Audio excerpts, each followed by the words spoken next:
Hi, this is Andrew Moore-Crispin for Gadget TV on Butterscotch.com, and today we're taking a look at the LG Optimus Pad, aka the LG Optimus G-Slate, aka the model number LG-V905R. Now what this is a full Honeycomb tablet running Honeycomb 3.0. It's LG's first real attempt at a tablet. It does feel a little bit like they're kind of trying to throw in a bunch of stuff and see what sticks, but it's a reasonably compelling offering nonetheless. It costs $700, which is probably the biggest black mark against this thing, especially when you compare it against something like the iPad. Now inside here we're running an NVIDIA Tegra 2 processor, 1 gigahertz, we have a gig of RAM and 32 gigs of inbuilt memory. So what's perhaps most interesting about this device is if we take a quick look on the back, you can see we have stereo cameras here, so you can actually shoot 3D video at 1280 by 720, so 720p video in 3D. You can also shoot full 1920 by 1080p video at 30 frames per second if you want to go in single channel. These are both 5 megapixel cameras, and as you can see over here we have an LED flash beside this one. Now the build quality is reminiscent of the Nexus 1. It looks actually very much like the Nexus 1. So it looks like something HTC might have designed. In my opinion, that's very much not a bad thing. If we take a quick look behind this little port here, it's a non-removable battery. Battery's down here, but behind this little access door we have a place where we're going to put our SIM card, and we also get access to a reset button in case the thing ever locks up. On the front we have an 8.9-inch capacitive touch screen.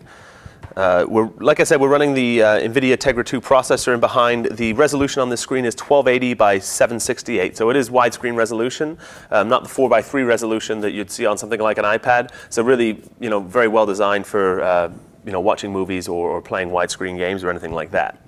So full Honeycomb, as you can see, not much in the way of skinning has been done by LG. In fact, there's no skinning been done by LG. All they've done is included a couple of their own apps.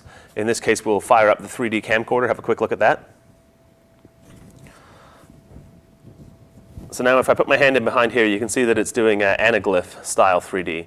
There was another LG tablet that we saw at CTIA this year that actually has a lenticular display, so you can view as well as record 3D. In this case, you're going to be recording 3D, playing it back in anaglyph on the screen here, or you can plug in an HDMI cable down the bottom here and put it out to your full 3D TV, and then you will get the full 3D experience with no anaglyph glasses required. You'll be required to use the active shutter glasses. It does also work with polarized glasses if you don't want to go the anaglyph route. While we're down here on the bottom, you can see micro B USB port for syncing only, isn't used for charging. We also have 2 copper pins here and 5 more over here. This is for going to be used with dock accessories, keyboard accessories, that kind of stuff, but nothing that's yet been announced. Take a quick look on the top of the device. We have a volume rocker and a hole here that isn't actually referenced in the user manual. We're going to go ahead and assume that's a microphone. Quick look on the top. You have a speaker grill. You have your power and lock button here. You have the 3.5mm headphone jack, and this is actually where you'll plug in to charge. So much rather see an integrated single port where you plug in your micro B USB cable whether you're charging or syncing, but it does include the little adapter that you use to charge it. But like I say, I'd much rather see if you can just plug in on the micro B and charge it and sync it both. So we'll unlock the thing.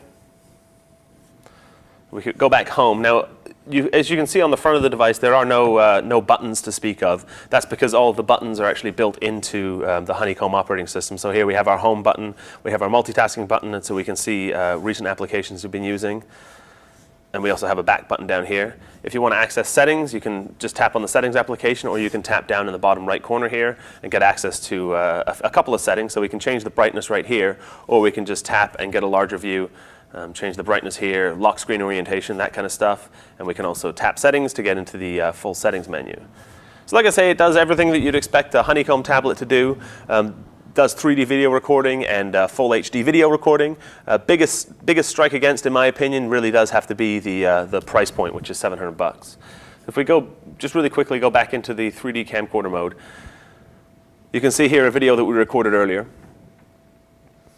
So you can see playing back in anaglyph. You can also play it in left and right side by side.